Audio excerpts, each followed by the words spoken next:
Happy Wednesday. Almost towards the end of halfway through workday week. Hope you guys are doing well, man. Staying safe, staying, healthy, strong, amazing, tremendous, outstanding. Y'all know, man. Shout out to man Josh again, dropping another banger. A banger.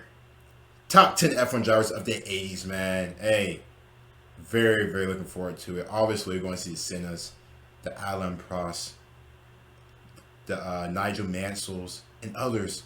Very, very, very looking forward to it, man. Can't wait. It's F1 season about 18 days away, as you guys know. We will be going live for that first stream, that first race. Join in. Let's have fun. Let's hang out. Unless some weird shit comes up, we should be live for that. Let's go and get into it, man. Don't forget to like the video and sub to the channel if you are new.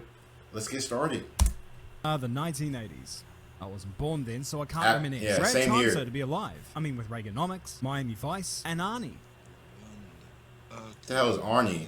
I envy the people that lived in these times, partially because the world was let's only go, slightly baby. f***ed up compared to what it is today, but also because back then, Formula 1 was a place The for Grand proper Prix. races. Cars that possessed 11 million brake horsepower, being driven on tracks that are barely wide enough for push bike racing. This was a time where even the bravest of racers would be scared Why to is somebody's like 30 cars out and there? shallow. When you look at the drivers from this era, it is genuinely That ain't no incredible. 20. And ultimately, the hardest thing in the world to do would be to rank these cats from 1 to 10. But that's exactly what we're going to do.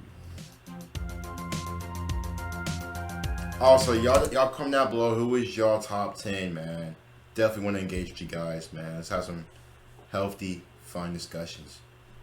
Let's not get mad. Let's keep Before it. we delve into this, keep we it got to run calm. through some honourable mentions, because there were more than 10 good drivers from this time, such as Andrea de Cesaris. Oh, maybe not Jesus. him, but there was Jacques Lafitte, Ligier's #1 man for as Jacques long as they were Lafitte. given the car that would actually work. John Watson, not the fastest driver of all time, but typically made a habit of making a start from the very back before making his way to the front again. Didier Pironi, Didier. vastly underrated driver who was certainly championship caliber. Uncle Chungus, the 1980 Yo, Uncle Chunkus, aka Alan Jones. underrated driver who was certainly championship caliber. Uncle Chungus, the 1980 champion who had a lot of speed despite being questionable in the noggin department. He's a champion, though. A very He's a underappreciated champion. driver in his time, and one of the best to have never gotten a Grand Prix victory. Teo Fabi. Because Teo of his Fabi. qualifying pace, his hairline, which in itself is an F1 Hall of Famer, and for being the shortest living organism. Look at that in Formula hairline. One, Whew. until the arrival of Tsuki Inoda. Stefan Beloff, a great talent Stefan taken Beloff. way too soon, but whose Damn. accolades speak for themselves. Rest in Elio peace. De Angelis, F1's last gentleman driver who, while definitely a pay driver, had the talent to match. Derek Warwick, who knows what could have Derek been Warwick. had he not been vetoed back in '86. And Bruno Giacomelli, Veto, because his podium veto. at the 1981 Caesars Palace Grand Prix was nothing short of legendary. I could go on and on about how many amazing drivers there were during this time, but you've come here for the top 10, so let's kick it off with Canada's greatest driver after King Latifi. While Gilles Villeneuve came close to a world title in 1979, his greatest So that's Jacques Villeneuve's dad. Oh, that's what's up. That's cool. Both two, pretty successful drivers. That's what's up. That's what's up. drives arguably That's came what's about up. in the 1980s. Still driving for Ferrari, Villeneuve would spearhead the campaign from Maranello, putting in some remarkable drives, which is still fondly remembered to this day, like his win at the 1981 Spanish Grand Prix. He had no business being anywhere near the front, but he held off everyone to take the spoils. His ability behind the wheel was above reproach. No one really could ask him to do any better. It was just that for 1980 and 1981, Ferrari couldn't deliver a car that worked. That was until 1982, when the Ferrari given to both he and teammate Didier Pironi was good enough to win the World Championship. After a turbulent start to the year, Villeneuve was seeking to beat Pironi heading into the Belgian Grand Prix, but as we know, he would be killed in qualifying that year. In 1983, the void left by Villeneuve would be taken up by a man of which he had a ferocious battle with just a Rest in peace. Damn. That sucks, man. Damn. few years prior. Rene Arnoux's tenure at Renault made him a popular man in amongst the paddock. His prowess with turbo cars made him a commodity in the eyes of the commendatory Enzo Ferrari, who had signed him on for 1983. From 1980 to 1983, he would take 7 Grand Prix victories, although fell out of favour come 1985, by which time the team had picked up an Italian who could not only drive, but finish races too. He came very close to winning the title in 1983, but fell short in the last 2 rounds. His F1 career began to fizzle out in the late 1980s, when he started driving for teams about as French as he was, meaning they were covered in tobacco and employed the odd strike. Someone who quite enjoyed the former was Keke Rosberg. Although he didn't really go on strike Nico's dad. Shout out KK Rosberg. And he always did. Rosberg became Rosberg, Finland's first World Drivers' Champion back in 1982, Shout out KK which was Rosberg. remarkable given he achieved this feat in a naturally aspirated car. In amongst a sea of cars that were turbocharged. Luckily for Keke, most of them turbo cars blew up well before they got a chance to reach the finish, achieving 5 Grand Prix wins in his career. Keke was famous for being the largest distributor of secondhand smoke since the end of the Industrial Revolution, and for his ability behind the wheel. Hold up. So he's 7th, 8th with 5 wins, and Rene has 7? You want proof he was good at this shit? Look at the spin recovery and tell me that you can legitimately That's do hard. better. That's hard though. Liars. Winning the World That's Championship hard. at Caesar's Palace in 1982 was a moment of euphoria for him, as it was for the next driver on this list, who won his first ever Grand Prix that very same weekend. Winning the race. I actually take that back. KK shit, yeah. KK, he's good where he is. Mr. Rosberg is good where he is. In the liquid green Tyrrell was a man by the name of Michele Alboreto. This was remarkable in that Tyrrell was nowhere near a race-winning car on most days, at least compared to the Renaults. The good news for Alboreto, however, was that the Renaults were reliably unreliable, and thus the seas parted for his first Grand Prix victory. His talents were spotted by Enzo Ferrari, who lured him to Maranello for 1984. He would score 3 wins for the Scuderia, and was well in the running for the title in 1985, but a combination of unreliability as well as Alain Prost being Alain Prost meant that he would have to play bridesmaid for that season. He nonetheless proved popular with the Tifosi, although 1988 would be his last year with Ferrari, after having been convincingly outpaced by teammate Gerhard Berger. Berger gained a reputation within the paddock Gerhard. of fruitcake, at least according to Perry McCarthy, but others would describe him as being of Senna caliber.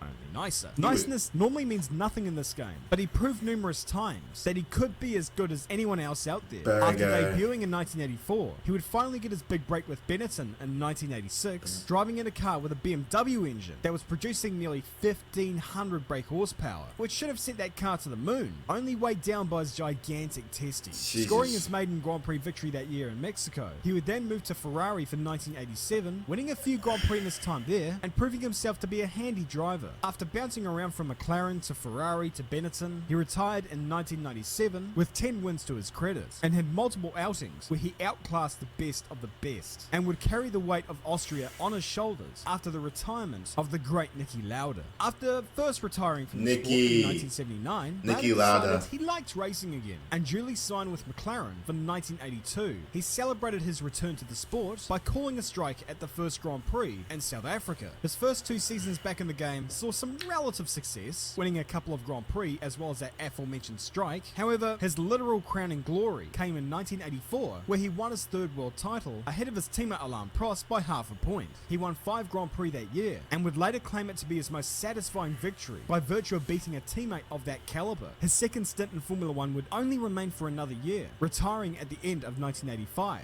His last Grand Prix finish would also be his last Grand Prix victory, winning at Zandvoort in the Dutch Grand Prix. He finished up his F1 career at McLaren, something also done by Brummy Mammoth, equally famous for his mustache as he was for his driving. Debuting in 1980, my boy Nigel. A lot of time in Lotus, as they were so it's gonna be interesting. I mean, driver, because obviously Senna drove in the 90s as well. It's gonna be interesting to see how many drivers we seeing in the 90s, also in the 80s as well. We already got my boy Nigel Mansell. You still gotta check him out. Approaching the use by date.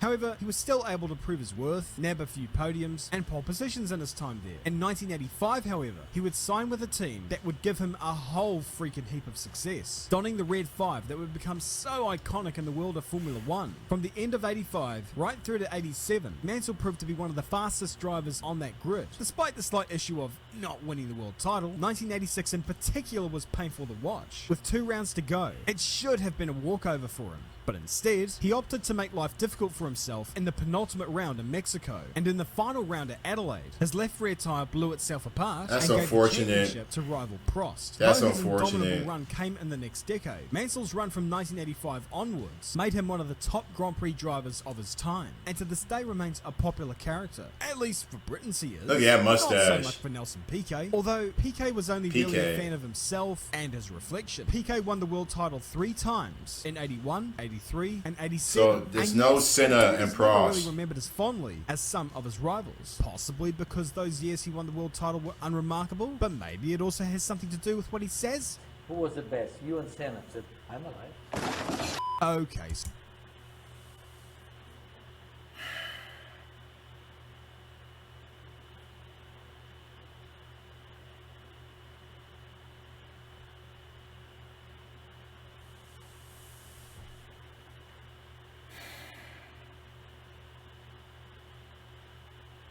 You dead ass? Are we serious here? Why would you say that? Yeah, I don't. Yeah, I don't. Yeah, yeah. So he was a bit of an anus, but Yeah. with regards to his That- driving, that he ain't my was guy. an absolute magician. After struggling to make sense of That the ain't my brand guy. machinery from 84 to 85, he moved over to Williams Why'd you in say that? 1986, Come on now. where he almost won the title. His charge in 1980 could very well have seen him as world champion then too, had it not been for his unhealthy occupation of not finishing races. Overall, Piquet's stats speak for themselves. Maybe not as highly regarded, but he definitely should be. The next driver on this list is certainly not short of acclaim. Now, as a fan, it hurts for me to say this, but number 2 is Ayrton Senna. To many, the greatest driver of all time. And he gave us plenty of reasons to believe that. Debuting in 1984 for the Tolman team, Senna brushed aside the fact that his car was not totally amazing, arriving on the scene by finishing second in the Monaco Grand Prix. He also achieved a couple more podiums that year to cap off a remarkable debut season. Signing for Lotus in 1985, he took his first Grand Prix victory at Estoril and established himself as a wet weather Senna. master. He also had a knack for pole positions, and the rate and the manner of which he went about it could very reasonably give him the accolade as the greatest qualifier of all time.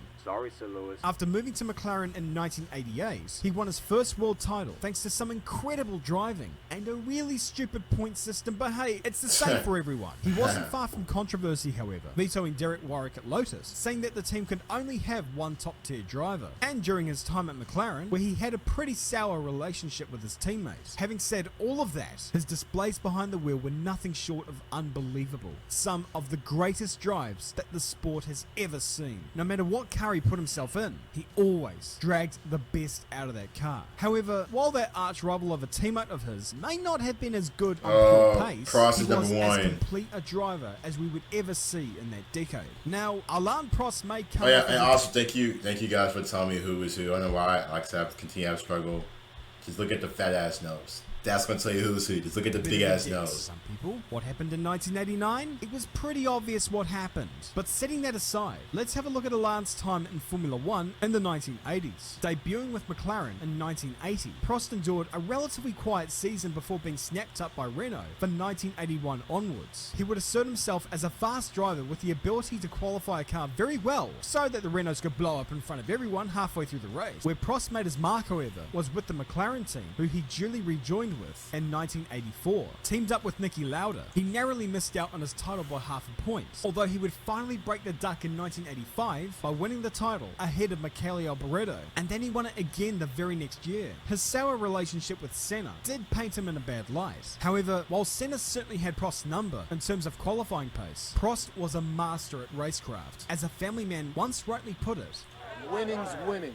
Facts. in this decade alone, Facts. Prost won 39 Grand Prix, 3 world titles, and a large fan base in Brazil to match. That wasn't funny, wasn't it? Whether you love him or you hate him, Prost certainly made his mark in the sport as the best driver of that decade.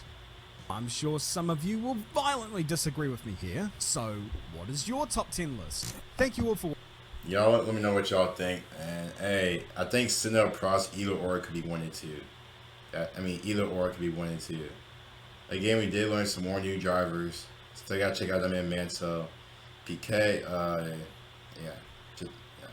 PIQUET. I don't even care if I'm not even saying your name wrong. That was lame as shit. But y'all let me know what y'all think, man. Don't forget to like the video and sub as well. Coming up, like, guys, thoughts and reactions. We'll see you guys later.